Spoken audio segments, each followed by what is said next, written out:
निमन सुनत है सोनू हासमी डोडोकर प्रस्तुति।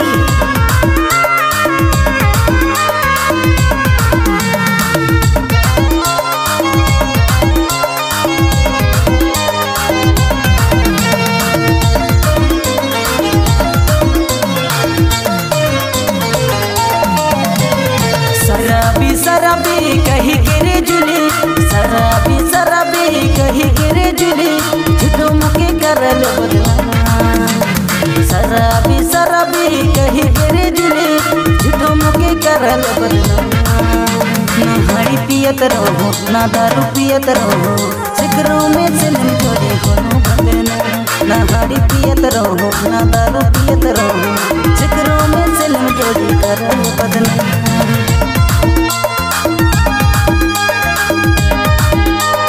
सोनू हासमी डोडोकर प्रस्तुति।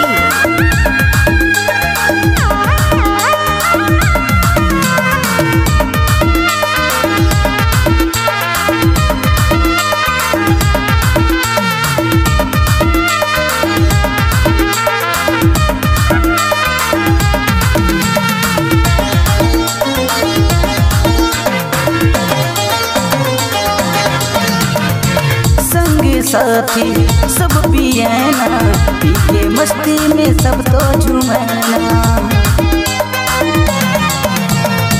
मैं दीवाना तोर ले गोरिया, तोरे प्यार ले दर्द। सोनू हासमी डोडोकर प्रस्तुति।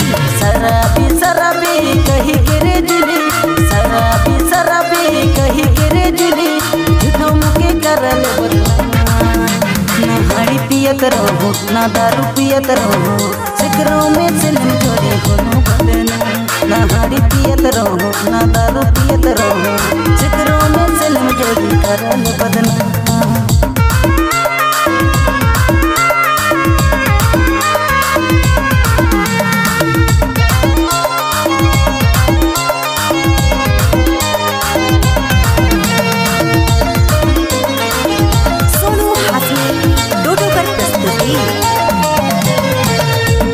मोहला सबरे हंसना, पगला कही कही मोके चिढ़ाना। पगला ना लगो लगो तोर दीवाना, तोरे प्यार ले रात दिन भटकोना। शराबी शराबी कही गिरे जुली, शराबी शराबी कही गिरे जुली, झूठो मुके करल बदनाम। ना हरी पियत रहो ना दारू पियत रहो, सिकरों में सिलम छोड़े कोनो बदनाम। ना हरी पियत रहो ना दारू पियत रहो, सिकरों में सिलम छोड़े करल बदनाम।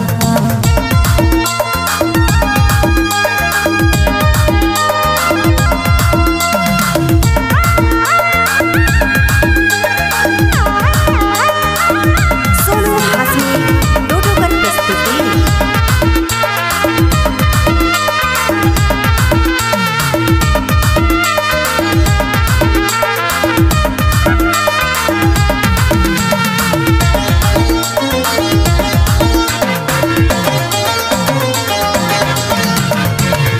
से जवानी तक तो के मजा हलो, जान से भी ज्यादा जुली प्यार मैं करलो। तोर सिवा के करो से दिल नहीं लगलो, तोर प्यार पाग लगे हरी दारू छोड़ो।